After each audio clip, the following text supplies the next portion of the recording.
ರೀಸೆಂಟಾಗಿ ಒಬ್ಬರು ಪ್ರೆಗ್ನೆಂಟು ಮೊದಲನೇ ಬಾರಿ ನಮ್ಮ ಹಾಸ್ಪಿಟ್ಲಿಗೆ ಬರ್ತಾರೆ. ಹೆರಿಗೆ ನೋವಿನಲ್ಲಿರ್ತಾರೆ.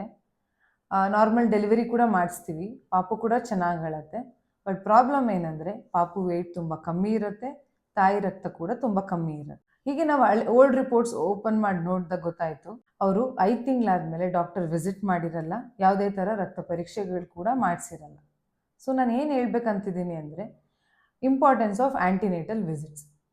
ನಾವು ಎಷ್ಟು ಸಲ ಡಾಕ್ಟರ್ನ ವಿಸಿಟ್ ಮಾಡಬೇಕು, ಅದರಲ್ಲಿ ಏನೇನು ನೋಡ್ತಾರೆ ಅಂತ. ಪ್ರೆಗ್ನೆನ್ಸಿ ಕನ್ಫರ್ಮ್ ಆಗ್ತಾ ಇದ್ದಂಗೆ ಎವ್ರಿ 4 ವೀಕ್ಸ್ ಡಾಕ್ಟರ್ನ ವಿಸಿಟ್ ಮಾಡಬೇಕು, 28 ವೀಕ್ಸ್ ಒಳಗಡೆ. ಅದಾದಮೇಲೆ ಎವ್ರಿ 2 ವೀಕ್ಸ್ ಡಾಕ್ಟರ್ನ ವಿಸಿಟ್ ಮಾಡಬೇಕಾಗುತ್ತೆ, 36 ವೀಕ್ಸ್ ಒಳಗಡೆ. 36 ವೀಕ್ಸ್ ಆದಮೇಲೆ ಎವ್ರಿ ವೀಕ್ ಡಾಕ್ಟರ್ನ ವಿಸಿಟ್ ಮಾಡಬೇಕು.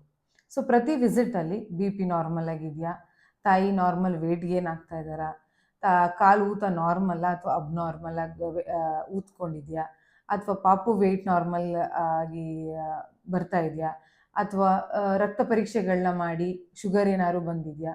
ಸೊ ಈ ಥರ ಬೇರೆ ಬೇರೆ ಪರೀಕ್ಷೆಗಳನ್ನ ಮಾಡಿಸ್ಬೇಕಾಗತ್ತೆ. ಸೊ ಲಾಸ್ಟ್ ಮಿನಿಟ್ ಕಾಂಪ್ಲಿಕೇಶನ್ಸ್ನ ಅವಾಯ್ಡ್ ಮಾಡೋಕ್ಕೆ ಡಾಕ್ಟರ್ ವಿಸಿಟ್ನ ರೆಗ್ಯುಲರ್ ಆಗಿ ಮಾಡಬೇಕು. ಸೊ ಈ ವಿಡಿಯೋ ಏನಾದ್ರು ಯೂಸ್ಫುಲ್ ಅನಿಸಿದ್ರೆ ಫ್ರೆಂಡ್ಸ್ ಆ್ಯಂಡ್ ಫ್ಯಾಮಿಲಿಗೆ ಶೇರ್ ಮಾಡಿ.